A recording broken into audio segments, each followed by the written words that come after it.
বিশেষ করে ডোনাল্ড ট্রাম্পকে দেখতে এসেছি সবাই। উনি তো পুরো দেখতেই পুরো সাদা এবং পুরো ডোনাল্ড ট্রাম্পের মতোই। এটা যদি কাছে নিতে অনেক ভালো হবে, অনেক দূরে আমরা ভালো করে দেখতে পারিনি।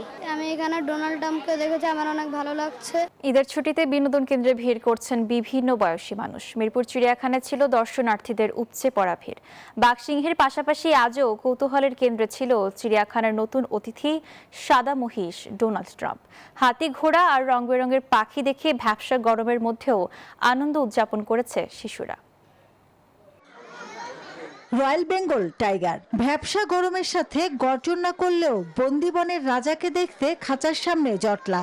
বড়দের কোলে চড়ে বইয়ের পাতা কিংবা টিভিতে দেখা বাঘকে যেন স্মৃতির সাথে মেলাচ্ছে শিশুরা। আমার বাবার সাথে এসেছি। আমি কচ্ছপ, রয়্যাল বেঙ্গল টাইগার এবং পাখি দেখেছি। চঞ্চল হরিণের আকর্ষণও কম নয়। মিরপুর চিড়িয়াখানায় প্রিয় সব প্রাণীর সাথে মুহূর্তগুলো ফ্রেমবন্দি করতে ভুলছেন না দর্শনার্থীরা। সবচেয়ে বেশি উচ্ছ্বাস দেখা গেছে শিশুদের মাঝে।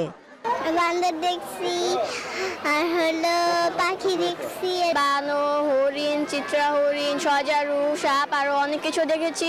প্রথমে আমরা বোটানিক্যাল গার্ডেন গেছিলাম, ওখানে ভালোই লাগছে, নিরালা পরিবেশ, তো ভাবলাম একটু ডোনাল্ড ট্রাম্পকে দেখে যাই। ঈদ লাগছে মনে, খুশির জোয়ার সবখানে, আর ঈদ লাগছে মনে, বিকাশ পেমেন্ট সবখানে।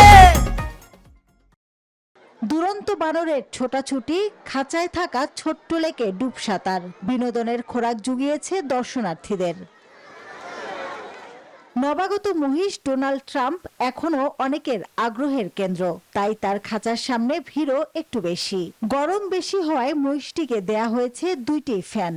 বিশেষ করে ডোনাল্ড ট্রাম্পকে দেখতে এসেছি সবাই। উনি তো পুরো দেখতেই পুরো সাদা এবং পুরো ডোনাল্ড ট্রাম্পের মতোই। এটা যদি কাছে নিতে অনেক ভালো হবে, অনেক দূরে আমরা ভালো করে দেখতে পারিনি। আমি এখানে ডোনাল্ড ট্রাম্পকে দেখেছি, আমার অনেক ভালো লাগছে।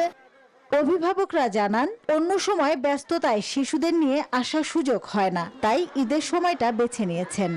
আর কালকে থেকে যেহেতু সবকিছু খুলে যাচ্ছে, কালকে থেকে তো আসা সম্ভব না, তো সেই জন্য বাচ্চাকে নিয়ে আসা। বাচ্চা তো কেবল বড় হয়েছে, এতদিন তো টিভি সিরিজ মোবাইলে দেখছে, সরাসরি দেখার জন্য নিয়ে আসা। সারা বছর তো আমরা অনেক ব্যস্ত থাকি, বের হওয়া হয় না। ঈদে একটু বন্ধ যা পাই সেটাতেই বাচ্চাকে ঘুরতে নিয়ে আসা, ও যাতে প্রাণীর সাথে পরিচিত হতে পারে। ঈদের ছুটির শেষ দিনে দর্শনার্থীদের পদচারণায় মুখর হয়ে ওঠে পুরো চিড়িয়াখানা। মাসুদা লাবনী, নিউজ 24, ঢাকা।